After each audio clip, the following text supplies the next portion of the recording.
Hello guys, and welcome back to my channel, as well as welcome back to my reptile room. So you guys probably last saw my reptile room in my reptile room tour, which I posted in January, but there have been quite a few changes made. A lot of changes. This entire thing here is all new changes. This side of the room has pretty well stayed the same. I don't really think there's been many changes here, just a little like maybe like decor changes and stuff, but nothing major.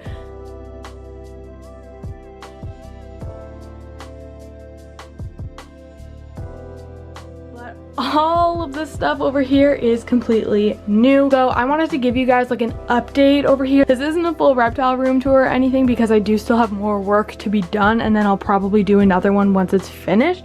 But I wanted to give you guys an update.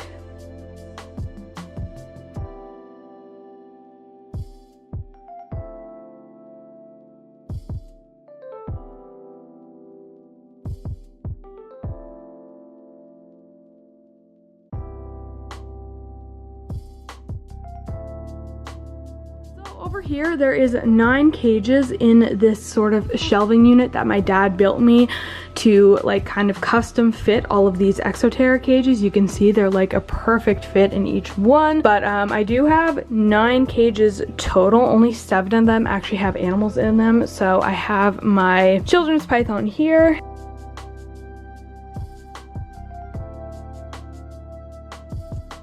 my Kenyan sand boa here. This cage here is set up for something in the future. So this is actually different from when you guys last saw it, because last time you saw it, it wasn't really set up for anything. But I have this all set up now. I'm not going to go into too much details because that's for the future, but that's all set up now. Nothing's living in it though, it's just set up. And then down here we have 3 rows of ball pythons. So I do have my pastel pied named Toby, I do have my banana ball python named Casper, and then my normal ball python Angel. Then in the last row over here we have another ball python Titan. Then this cage here has nothing living in it, which is why the cage is so empty and bare. This is going to be for my ball python Medusa. He's still in quarantine. I don't feel comfortable taking him out of quarantine yet. It's been almost 7 months, which is ridiculous, but he was a rescue with a lot of health problems, so I'm just taking my time. But he will be going in here probably soon. I just kind of want to get one more fecal exam done on him to make sure everything's good, and then I can finish setting this up for him. And then down in the very bottom here is the cage for my Pueblan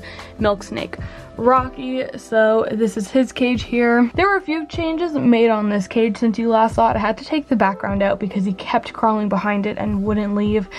And then I did add this piece of wood in here to give him some climbing opportunities, even though he doesn't really use it, but it's there if he wants it. So there's his cage.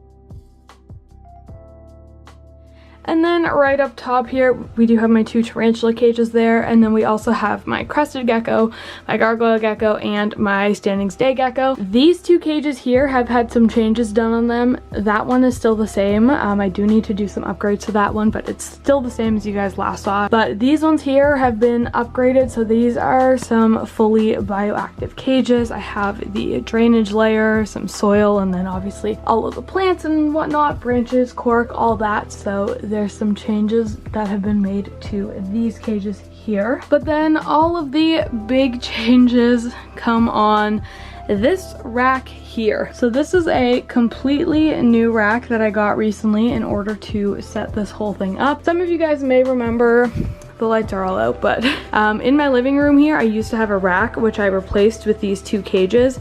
Ignore the fact that this is still kind of a mess. I'm still in the process of moving everything around, which is why there's like empty tanks and whatnot. But so I took down that rack that was here to put those cages there, and then I set this rack up in here instead. So currently on this rack we have my Amazon tree boa, my Leachianus gecko, my Chihuahua gecko, one of my leopard geckos, one of my other leopard geckos, African fat tail gecko, my corn snake, my Pac-Man frog, my other corn snake, and then here we have another empty cage. We'll talk about that in a bit though. We'll go ahead and kind of start the tour down on this end and up top and sort of work our way over here. So up here in the very top we have my Amazon tree boa cage. You can see her right up here. Let's spin that up to get a better look. This cage desperately needs to be redone because I really hate it right now. I need to get like new plants and whatnot. I really don't like the way it looks, so I will be redoing this soon. But in the meantime, she's just up here hanging out. And then if you move down here, we have one of my leopard gecko cages. So this belongs to Sushi. I don't know. Oh, I see him. You can see his ear in the back. So he's right back there in those hides there. You can't really see him, but that is Sushi's cage. I did some remodeling to their cages. I wanted to give them a more naturalistic look, as well as some more things to explore and climb on, which is why I added a lot of cork wood in here, as well as some fake succulents and whatnot. And I did change the substrate from paper towel to tile, but I am interested in learning about other methods of leopard gecko care, which is why I set up this cage here. So this cage here is a bioactive leopard gecko cage that I set up. Like I said, there is no leopard gecko living in it at the moment. It is an empty cage, but I set this up because I am interested in experimenting with bioactive care with leopard geckos.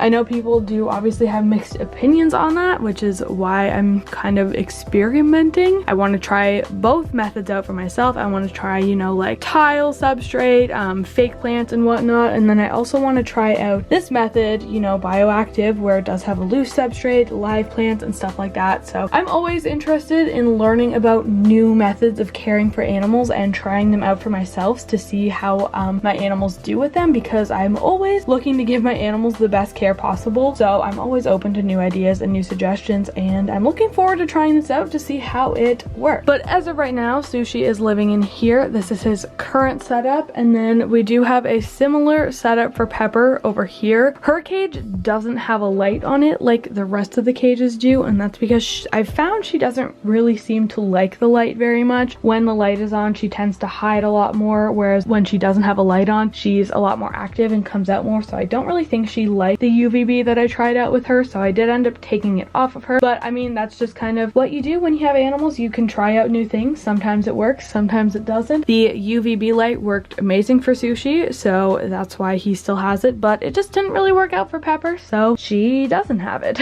Then if we move on down over here, we have my African fat tail gecko cage. So this is also a fully bioactive setup. I've been learning about bioactive setups for a while now and interested in doing them. If you go back to one of my earliest videos on this channel from almost 1.5 years ago, there's actually a clip of me mentioning wanting to try setting up bioactive cages, but obviously at the time I didn't know a ton about them, so I took some time and I learned all about them, and I've been really into them lately. So yeah, that's just what's been going on in my world. So I set up this bioactive fat tail gecko enclosure. So it does have a drainage layer, the substrate layer, and then we have all kinds of stuff in here. So there is a hide over there, there is a cork ground over there, and another hide over there, and then obviously she can hide in the plants a lot. I see her kind of hanging out in this area sometimes. But yeah, so this is how the cage is going. It's actually going really well. This hasn't been set up that long, but all of the plants are growing and doing really well, so I'm really happy with how this turned out, and my gecko seems to really be loving it. So there's that cage. And then down here we do have another bioactive cage, and this belongs to my corn snake Ghost. Ghost is actually in that little hide over there, so you probably, oh, she's about to stick her face out. So yeah, Ghost is over in that hide there, and then this is the rest of the cage. So there is a cork ground there. There's also sort of a hide here. This is just a piece of wood, but as you can see, there's like, she can go under it to hide. So there is like a little hide in there, as well as this bamboo tunnel. She can fit her entire body inside that tunnel, so that also does give her a hide. And then there's also a fair bit of live plants in here, a few pieces of cork and stuff, obviously lots of leaf litter, and her water dish, obviously. So that is one of my bioactive corn snake cages. And then over here we do have my my Pac-Man frog cage. No upgrades have been done to this cage yet, but I definitely do want to work on some. I would also like to set this up bioactive, get some live plants in here, but I'm still doing some research on amphibian safe plants and all that. So for now, this is just my Pac-Man frog cage, but it is really simple and I would like to upgrade it for sure.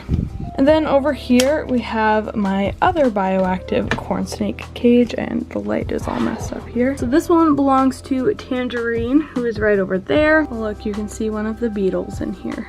The beetles, by the way, they act as cleanup crew. So these are actually just mealworm beetles. I think they're called darkling beetles, but they help to eat waste and stuff. So like decaying wood, decaying leaves, snake poop, all that stuff. So they help to keep the cage nice and clean. But this is Tangerine's cage, so there is a hide over there. And then there is a cork round over there, which acts as another hide. And then she also has a bamboo tunnel that she can fit her whole body in. And obviously there is some plants and wood all around the cage, so she does have a little bit of like climbing opportunities and stuff, even though neither of my corn snakes really ever use climbing opportunities. A lot of them will, but mine just haven't seemed to. Oh, another beetle. And yeah, lots of leaf litter and whatnot, and a water dish, obviously. So that is Tangerine's cage. And moving on up, we have the leopard gecko bioactive cage that I showed you. I'm not going to go into detail because I already talked about it, but like I said, there's nothing living in here yet. You can probably tell by the lack of a water dish. It probably wouldn't be good if I had a leopard gecko in here with no water dish, but this is the cage so far. So I actually made most of this cage using excavator clay, which is what you see here. It's almost like this dry sand-like stuff, but you wet it and then it like makes a hard clay substance so that it like dries together. So I made like forms and stuff with that, like all of these rocks and everything are held together with excavator clay.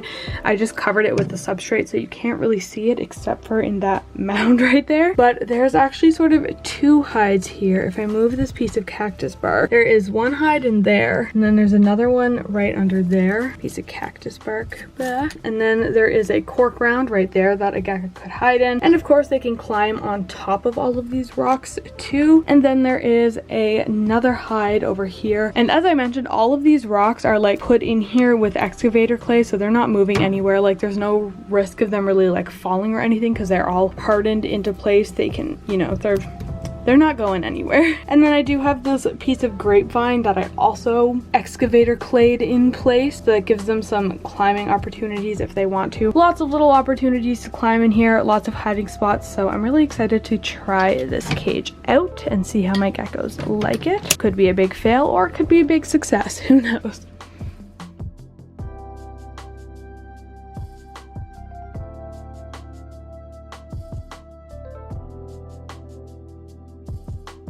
And then we do also have Pepper's cage over here. So obviously she has her hides and like stuff to climb on and explore and whatnot. She's a lot more explorative than Sushi is. Like I see her all the time just like crawling around her decorations. She really likes exploring, which is really cute.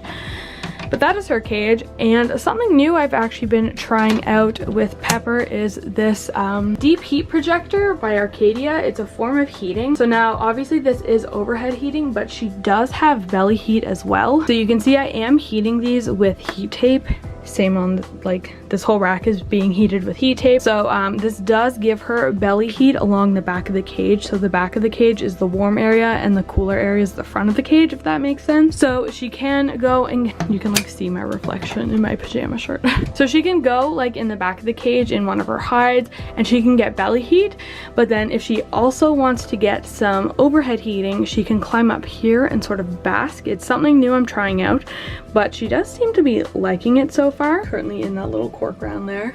And people might be wondering, like, doesn't it get too hot if I have both the heat tape set on a thermostat and the deep heat projector? And basically the answer to that is no. So there's the thermostat. You can't see it. It's behind that hide there, but there is a thermostat hooked up to the heat tape, which makes the ground temperature 95 degrees or 93 right now. But then even if I just lift my hand slightly off of it, you feel almost no heat at all. So then I also have this deep heat projector hooked up to its own thermostat, which is this probe that you see here. And then so that makes sure that this surface is 95 degrees and then this surface is also 95 degrees. They don't sort of warm up as one, making the cage too warm.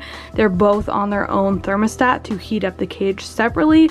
So it's 95 here, still 95 here, no warmer anywhere else. Like even if I put my hand here, I almost feel no heat because the heat projector only really reaches to there that well, so there's not really much going on down here. And then again, I can't feel anything until I actually touch the floor. So on the top row, I already showed you my Amazon tree boa on the end, but then over here we do have some geckos. We have my Legionnaires gecko and we have my Chihuahua gecko. These guys are both growing so fast. They will both obviously need upgrades at some point, but as for now, these cages are still perfect sizes for them. They do them just fine. So that is where they currently live. And then there is an empty cage back there, just an empty glass tank. And yeah, that's basically it. I just wanted to show you guys some of the changes that I'm working on. This isn't a super in detail video about any of it at all. I do plan on making like separate videos. I do want to make separate videos dedicated to my new bioactive cages, and then once all of this is done, I will be doing a full reptile room tour, because I do still have some cages that are going to go here and there, probably like my scorpion and whatnot, maybe sandwich also, not 100% sure, but cages will be going there. And I'll probably, you know, I'm always doing stuff, so yeah. But I'm going to go ahead and end the video here. So hopefully you guys really liked seeing this. If you did, make sure to subscribe to my channel and give it a big thumbs up. Also be sure to check out all of my social media. Everything is just EmmaSam99. You can check it out in the description. It will all be linked down there. Once again, thank you guys so much for watching, and I will see you all next time.